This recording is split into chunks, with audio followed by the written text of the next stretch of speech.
Definimos até agora a interpretação de termos e átomos da lógica de predicados. A seguir, damos mais um passo.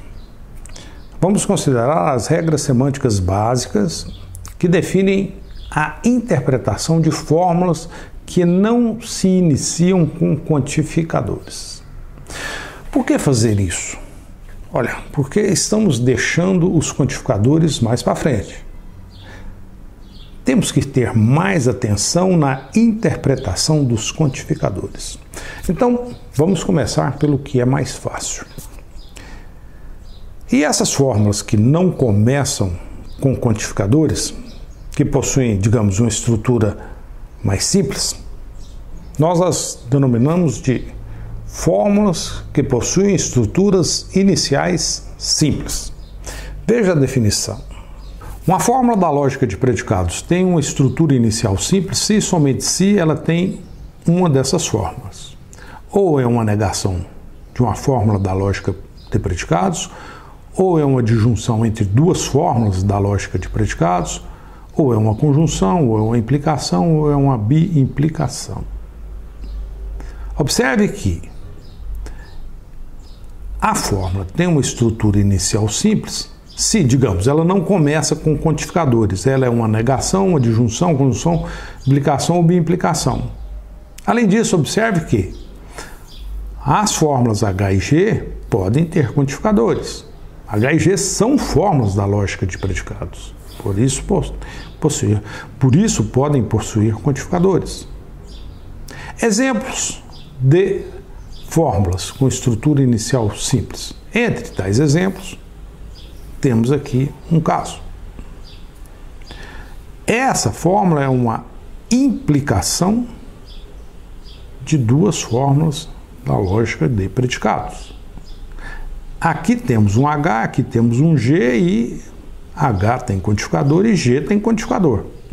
Essa fórmula possui estrutura inicial simples, porque ela é uma implicação. Essa fórmula não possui estrutura inicial simples, porque ela não é uma implicação, ela é um para-todo de alguma coisa, é um para-todo do seu escopo. No seu escopo temos uma implicação. Ter estrutura inicial simples significa ser negação, disjunção, conjunção, implicação ou biimplicação.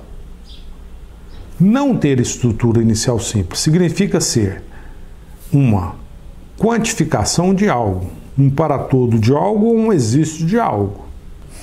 A interpretação de fórmulas com estrutura inicial simples, aquelas que não começam com os quantificadores para-todo e existe. A interpretação dessas fórmulas é feita de maneira análoga à interpretação das fórmulas da lógica proposicional. Nesse caso, temos que prestar atenção nos conectivos. Veja a definição. Seja E uma fórmula da lógica de predicados que possui estrutura inicial simples, ou seja, uma fórmula que não começa com quantificador. Seja I uma interpretação sobre o domínio U. A interpretação de E conforme I é dada por I de E e é determinada pelas regras a seguir. Temos aqui 5 regras, que são regras análogas às regras da lógica proposicional, que são regras que nos dizem como interpretar a negação, ou seja, se E é não H, se não H é verdadeiro, se H é falso, não H é falso, se H é verdadeiro. Se é uma disjunção, aqui a definição nos diz como interpretar a disjunção. Se é uma conjunção, aqui tem a definição da interpretação de uma conjunção.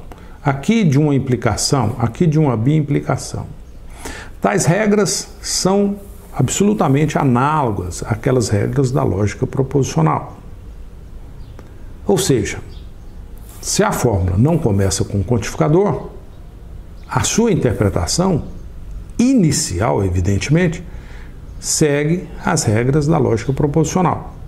Na sequência, Observe que por essas regras, para interpretar E, por exemplo, deveremos interpretar o H. Aí sim, H pode ser uma fórmula que contém quantificador, que começa com quantificador. E aí teremos que seguir as regras que veremos a seguir, que são próprias da lógica de predicados. Se for uma conjunção, por exemplo, a interpretação da conjunção depende da interpretação de H e de G, que são partes da conjunção. E se H ou G, ou H e G começam com quantificadores, suas interpretações demandarão regras próprias da lógica de predicados. Para terminar essa aula, vamos ver alguns exemplos. Exemplos de interpretação de fórmulas da lógica de predicados, mas fórmulas que não contêm quantificadores.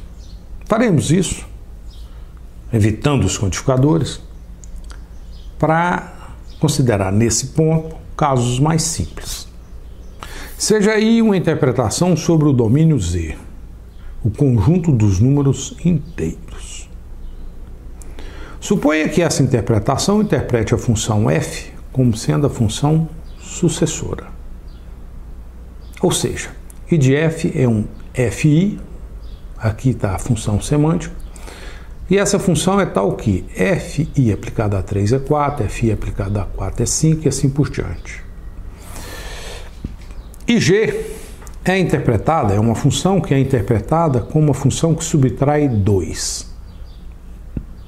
Em outras palavras, se I de g é gi de 5 é 3 e gi de 3 é 1, subtrai 2 do número que aparece no argumento. Suponha então que x é interpretado por essa interpretação I como 3, y como 2, a como 0, b como 1. Observe que aqui temos termos que estão sendo interpretados como sendo objetos do domínio, números inteiros. E que, além disso, essa interpretação está definida de maneira adequada. G subtrai 2, e ao subtrair 2, podemos obter números negativos, e os inteiros possuem números negativos. Além disso, suponha esses três predicados: P de x, y, z, w. I de P de x, y, z, w é verdadeiro se somente se o produto dos dois primeiros números for maior do que o produto dos dois últimos números. I de Q de x, y é verdadeiro se somente se xi é menor do que yi.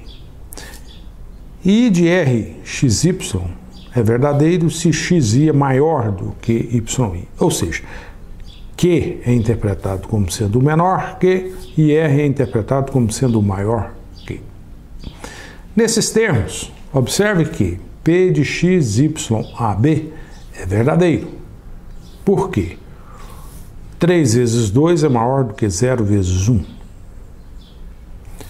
Nesses termos, a interpretação de f de x é 4, porque 4 é o sucessor de 3.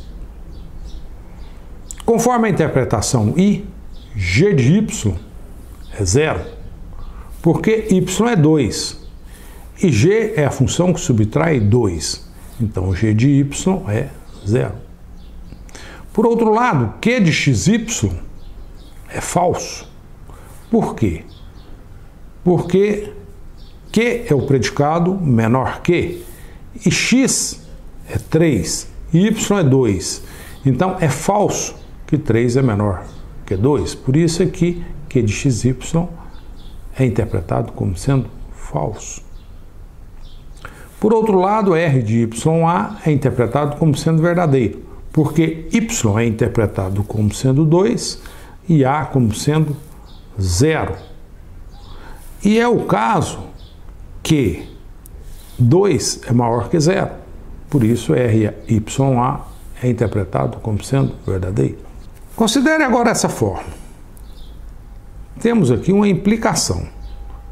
Aqui temos esse antecedente e aqui o consequente. O antecedente é interpretado como sendo verdadeiro. E o consequente, olha, o que é o consequente? É a conjunção QXY e RYA. Essa conjunção, como QXY é falso e RYA é verdadeiro, a interpretação desse consequente é falsa. Portanto, aqui temos uma interpretação que nos dá um verdadeiro implicando um falso, e essa interpretação é, portanto, falsa. A interpretação dessa fórmula como um todo. Aqui temos uma outra implicação. Essa implicação é interpretada como sendo verdadeira. Vejamos por quê. P de x, y, AB é interpretado como sendo verdadeiro. A sua negação é interpretada como sendo falso. E falso implicando em qualquer coisa é interpretado como sendo verdadeiro. Mas, a título de curiosidade, qual seria a interpretação de R de f de x, g de y?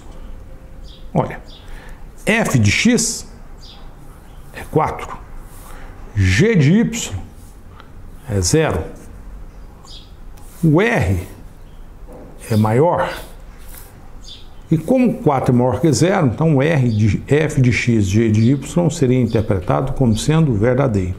E aqui teríamos então o falso implicando em verdadeiro, e isso é interpretado como sendo verdadeiro. Observe que esse é um exemplo no qual consideramos fórmulas da lógica de predicados, mas que não contém quantificadores. O nosso próximo passo será considerar fórmulas que possuem quantificadores logo no seu início. Como interpretar um para tudo alguma coisa, um existe alguma coisa? É isso, e muito isso, que faz a diferença entre a lógica de predicados e a lógica proposicional. A presença desses quantificadores.